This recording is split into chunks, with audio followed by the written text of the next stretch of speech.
Hey, how's everybody doing today? Today I thought I would talk about 5 bass players that may or may not be on your radar. All these bass players are extremely well known to me and I love all the work that they've done.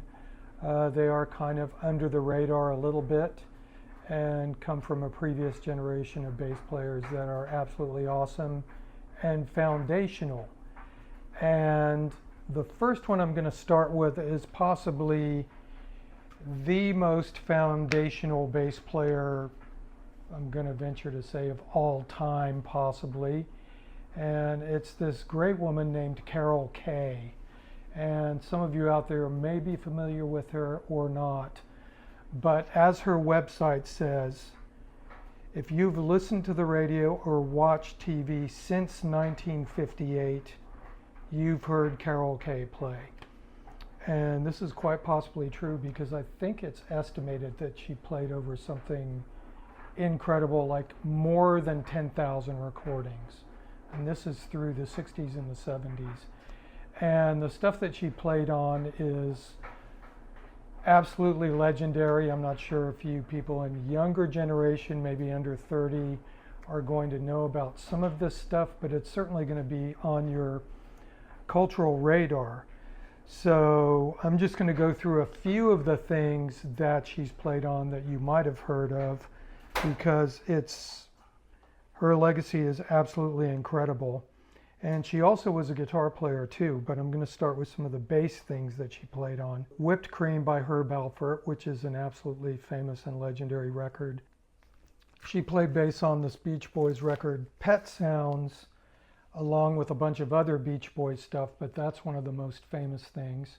She also played bass on a lot of Phil Spector stuff, including You've Lost That Loving Feeling, which is allegedly the most played song of the 20th century. Something Stupid, These Boots Are Made for Walking, Sugartown by Frank Sinatra and Nancy Sinatra. Feelin' All Right by Joe Cocker. The Way We Were, Barbra Streisand.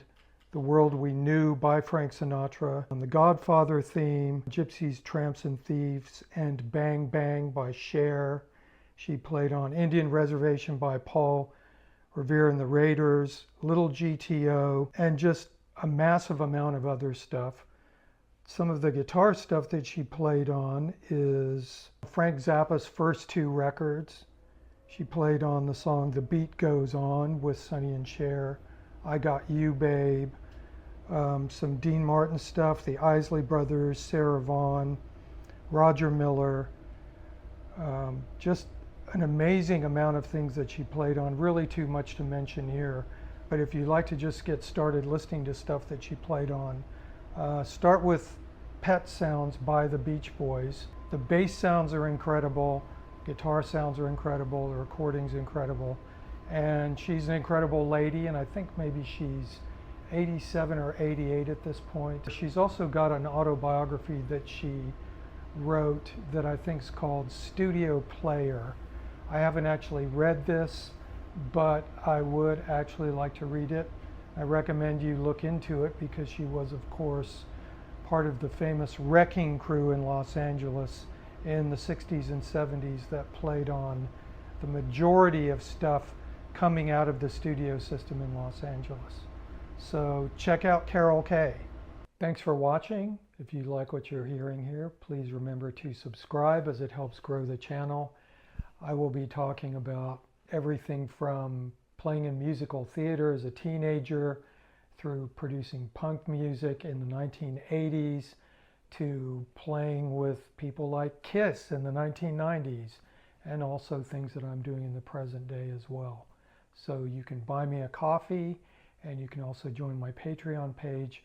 Please remember to check the links below for information related to all of that stuff. And thank you for your support. The next bass player that I'm going to talk about is a man named Jerry Scheff. Once again, a session player in Los Angeles in the 60s and 70s. Probably most famous for playing on LA Woman by The Doors. He also played on Runt by Todd Rundgren. And he played on a variety of other things too. Just a ton of stuff. in the 60s and 70s. Tanya Tucker, Lobo, Paxton Brothers, Bob Dylan record, the Bob Dylan record called Dylan in 1973, Delaney and Bonnie, John Denver records. But his most famous thing that he did, possibly more or less, was playing with Elvis Presley on the 1970, I think he played with Elvis from 72 to 77, and is featured on this, which is a great collection of a bunch of Elvis gigs from the 72 tour, and was also made into a movie, which is awesome. And Jerry Scheff is such a great bass player. You can hear him, this is worth getting just so you can hear him play 5 different bass solos in the song Polk Salad Annie. And of course, if you watch the movie, you can see exactly what a great bass player he was and how much Elvis loved him as one of the main players of his band. And there's also, he's written a book which is really cool called Low Down, which is all about his experiences playing bass both with Elvis and the Doors. And I think there's even a story in Low Down about him taking acid with the drummer Ronnie Tutt and going to play with Elvis in Las Vegas at the International Hotel. So this is the kind of stuff that those guys were getting up to while they were playing with Elvis during his amazing jumpsuit years.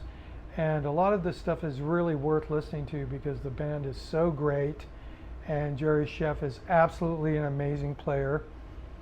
On a side note, after Elvis died, about 20 years afterwards, I think, they put the original TCB band back together. It was all the original players.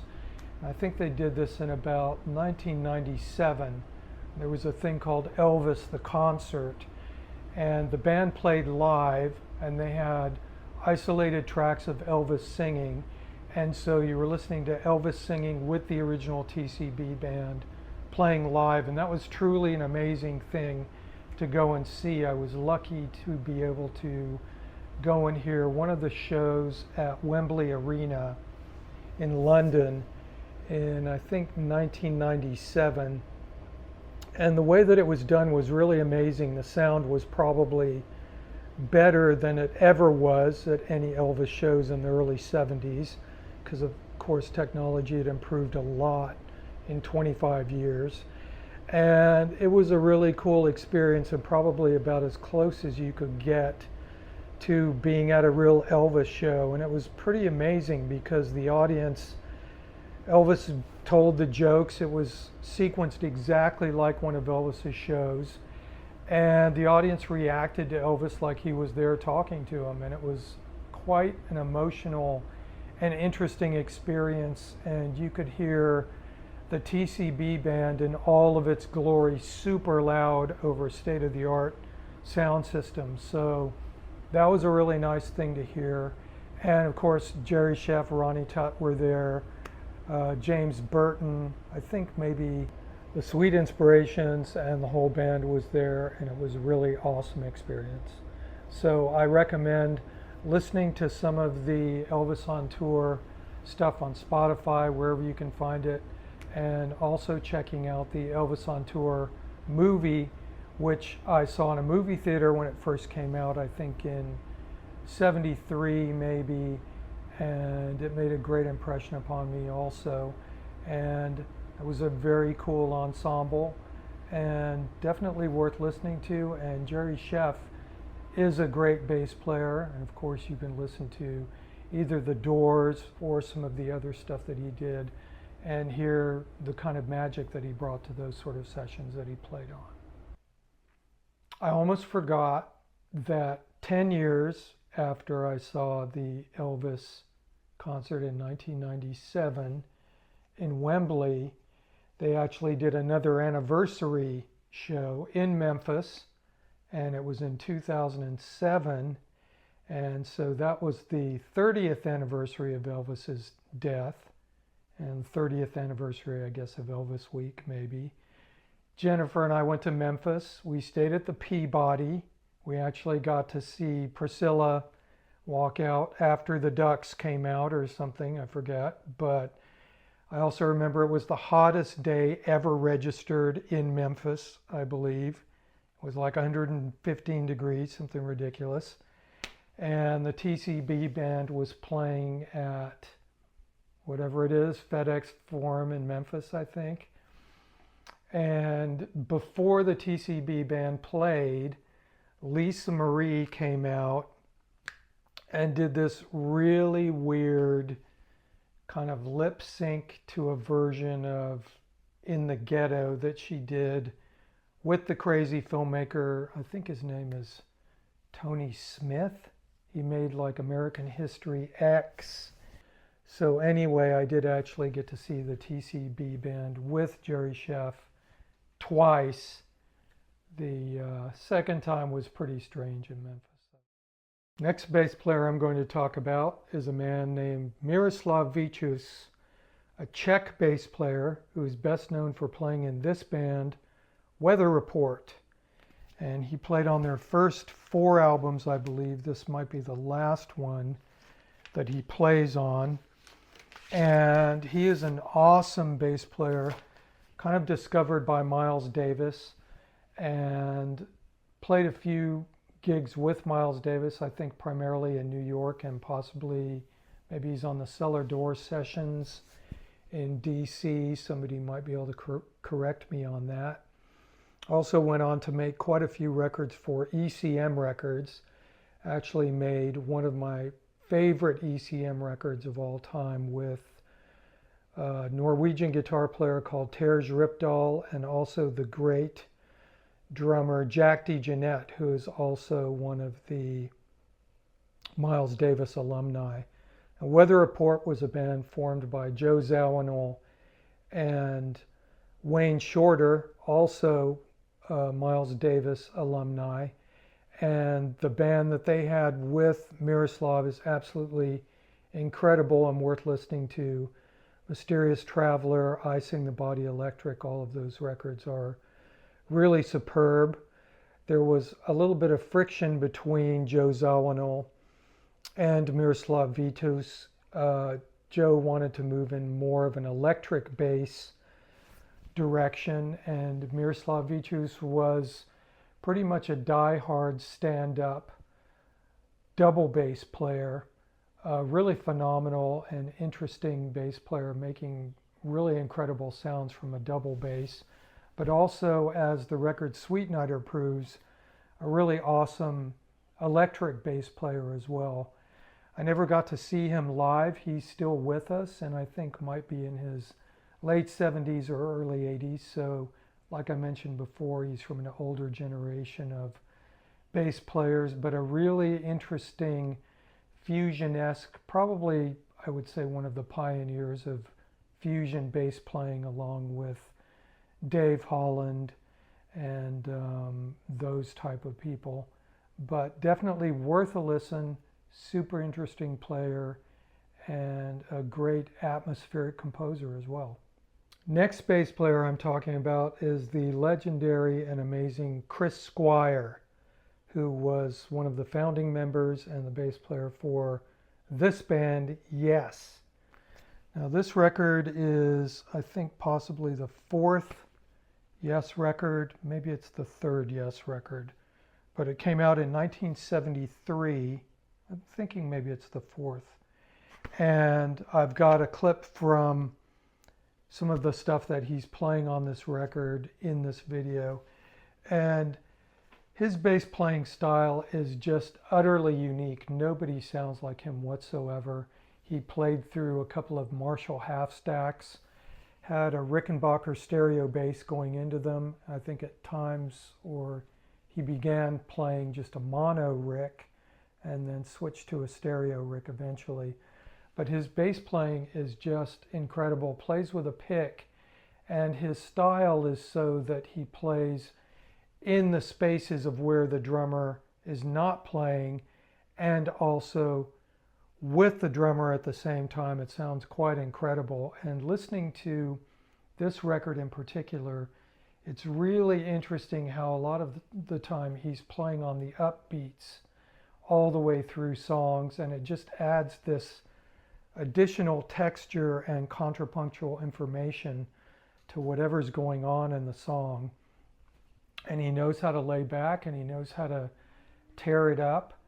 And his bass playing is always incredibly supportive, and also creating another unique voice within the kind of tapestry-like creations that Yes creates in their songs. It's a super interesting style of bass, and he has been an influential player to me personally when I've attempted to play bass too, as Carol Kay has, and also Jerry Sheff and Miroslav Vitus have. So listen to Chris Squire and you'll be amazed at his playing. I recommend listening on headphones or actually just super loud. His playing really drives the band, and the stuff that he did with Bill Bruford and Alan White is just amazing. They are one of the great rhythm sections in all of rock music, contemporary rock music. So listen to Chris Squire.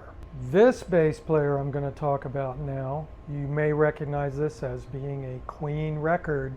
I no longer own an album of this, but I have a CD of it. And this is John Deacon, who was the bass player in Queen. Another highly influential bass player to me personally, and a great musician and songwriter also. What a lot of people might not know about Queen is they are one of the very few bands to have had every single person in the band write a #1 hit song. And that of course includes John Deacon, the bass player. Well, he was a co-writer on the songs. Another one, Bites the Dust, and also Under Pressure, which probably every single person that I'm talking to now has probably heard these songs at this point. Also, incredibly, the other day I read that Queen sold their entire catalog for $1.2 billion, which makes it the most expensive music catalog ever sold, which is a pretty amazing thing to me because I never really thought of Queen as being a massively huge, valuable catalog.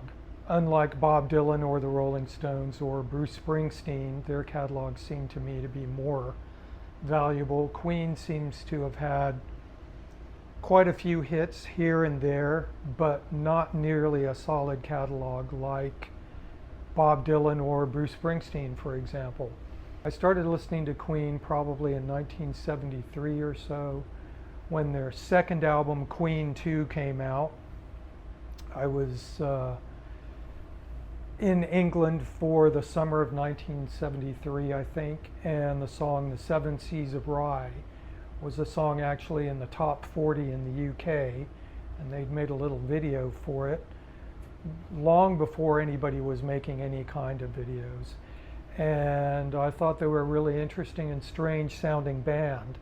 And then I became a hardcore Queen fan, look forward to all of their records coming out.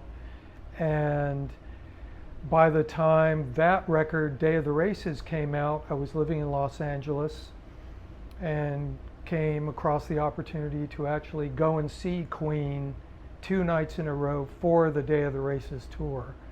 And the band Thin Lizzy was supporting them, and needless to say, it was one of the best concerts I ever went to. Queen was a phenomenal live band, and everybody in the band sang 4-part harmonies, and they were just playing this amazingly complicated music that people could sing along to.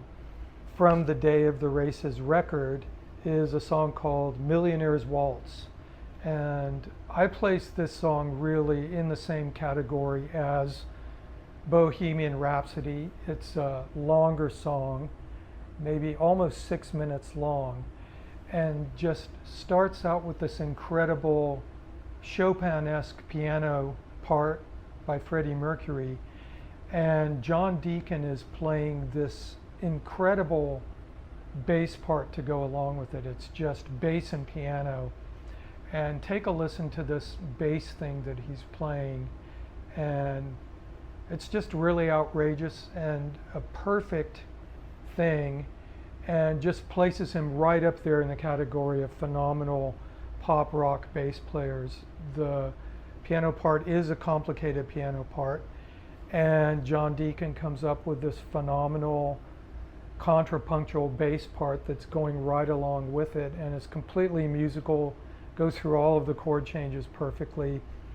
And Millionaire's Waltz is a really interesting song that goes all over the place, and even has like a Marlene Dietrich imitation by Freddie Mercury right in the middle of it, which also just makes the song cave in on itself, and you're just listening to it going, where are we? In some kind of like smoky cafe in Berlin in the 1930s or something. It's really weird.